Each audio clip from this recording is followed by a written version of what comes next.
Hi, my name is Dan Carmichael. I'm a student at the University of South Dakota. Growing up, I grew up in a Methodist family, and I went to church every Sunday with them. My parents instilled good values into me, and I went to youth group, went to Sunday school, all that stuff growing up. Went on a couple of mission trips even. And through all this, through going to church, everything, I still just felt like I was going through the motions most of the time. I went because I was expected to go by my parents and because that's where a lot of my friends were going. But I never really got too deeply involved in my prayer life, and that was something that was always lacking. I prayed at church, but I never really prayed much outside of church unless there was something that I really desired and I really wanted God and expected God to give me. Coming to college, my freshman year, my primary goal was to find a solid group of friends, just a group of friends that I'd probably be hanging out with throughout my college career. And unfortunately, most of those ended up being just from my floor, and a lot of those people were just partiers, people who came to school primarily to party. So that's the crowd that I started hanging out with quite a bit my freshman year. But luckily, through some of my other classes, I met a couple of really good friends who would stay with me the rest of my college career and really have a profound impact on my life. And they started inviting me over to the Newman Center, because that was where they were hanging out at night. And I had nothing to do, so I accepted, obviously.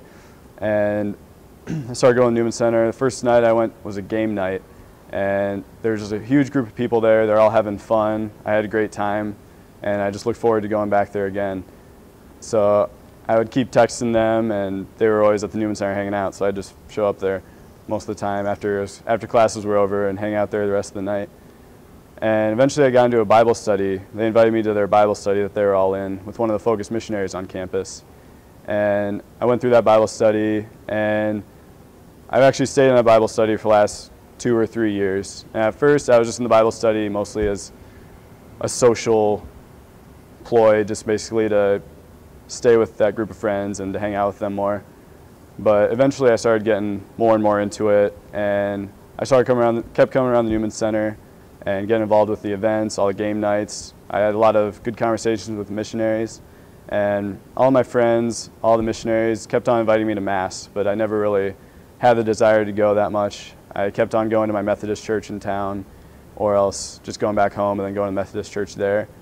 But eventually, when the spring semester of sophomore year rolled around, there was a girl at the Newman Center who invited me to go to Mass, and that changed my mind a little bit. So I went with her, and while I was there, I felt a deeper presence around me, I guess, than I felt at the Methodist church. I just felt like there's something deeper there that I hadn't experienced before. And so I kept on going. I kept going to daily Mass, started going to Sunday Mass there, and yeah, I just got a lot more involved with that. And a couple weeks later, in my spring semester of my sophomore year, I was invited by Josh Santo, one of the Focus missionaries, to a mission trip over spring break to New York. And at first I said no, like I just wanted to hang out during my spring break, not do anything, lounge around the house, whatever. But then after thinking about it for a little while, I just started to have a building desire in my heart, and I knew that maybe this was something I really should be checking into more. And I talked to him again. I actually followed him creepily after Mass one day over to the water fountain, and I just asked him if he was getting excited for the mission trip, and he was like, yeah, I wish you were going on it. And I was like, yeah, I kind of do too. And so after that, then we started looking up flights, and I was able to get a plane ticket over there, and I went on the mission trip.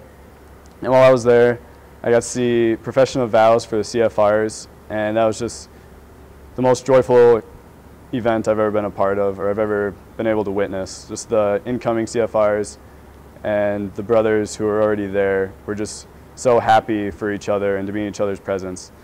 And I just knew that there was something they were doing. They knew something that I didn't. And we also worked with the Sisters of Life and the Missionaries of Charity while we were there. And this was just, all these groups were just the most humble people, the most joyful people I'd ever met. And I had some really good conversations with them, especially about the Eucharist and about Mary and other issues that I'd been having with the church kind of before that. And after these talks and after this mission trip was over, then came back to USD, and I talked to Josh, and he asked me what I was thinking about everything and what I thought of the experience. And I told him that I wanted to start going through RCIA. So I started going through RCIA with Father Scott and with Josh as my sponsor. And for the first couple months it was one-on-one, and then summer came. And during summer I ended up working at Walmart, and I was working overnights, 10 p.m. to 7 a.m.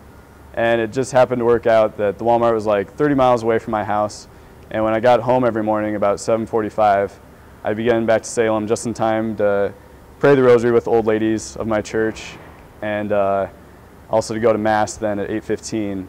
So I'd go to Mass and say the rosary every morning, and then I'd do some prayer, and I'd go back home, eat some cereal, and go to bed and do it all the next day. So it was just a really good summer. I read the book Be a Man by Father Larry Richards, and that just got me really excited to start reading Scripture again and to really start developing my faith. And then when I came back to back to school the following fall, I continued going through RCIA, and I was able to come into the Catholic Church last December 8th, on the Feast of the Immaculate Conception. And since then, I've been able to just receive the Eucharist for the last about half a year, and I've gone to several Focus conferences since then, a couple mission trips, and it's just been a great ride so far, and Focus has been very crucial to that, especially Josh and Beth Santo and some of the other missionaries at USD. So I'm just very thankful for them, and I'm happy to be home back in the Catholic Church.